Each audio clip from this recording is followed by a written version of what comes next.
কি সুন্দরভাবে বাইক চালাইতেছে দেখেন, বাইকের কন্ট্রোলিংটা কিন্তু সম্পূর্ণ তার হাতে। কি সুন্দরভাবে বাইক চালাইতেছে মামা। এত সুন্দরভাবে বাইক চালাবো এটা আসলে কখনো আশা করা যায় নাই। এত অল্প বয়সে সে এত ভালোভাবে বাইক রাইড করতে পারবে এটা আমি কখনো ভাবি নাই। আমার চোখে প্রথম দেখা সেরা।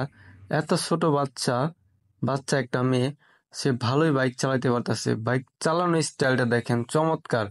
যেখানে যেমন ব্যালেন্স লাগবে, যেমন কন্ট্রোল করা, কতটুকু পাওয়ার লাগবে, কতটুকু কি লাগবে সম্পূর্ণ বুঝে। এতটুকু ছোট একটা বয়সেই সে যেখানে জাকি রাস্তায় বাইক চালু করতেছে, আবার যেখানে ভালো রাস্তা বাইকের স্পিড চলতেছে, মানে সব মিলে একবার অলরাউন্ডার। মানে এত ছোট একটা বাচ্চা যে এত ভালো রাইড করতে পারবে এটা আসলে আপনারা না দেখলে বুঝবেন না। আমি দেখে অবাক হয়ে গেছি।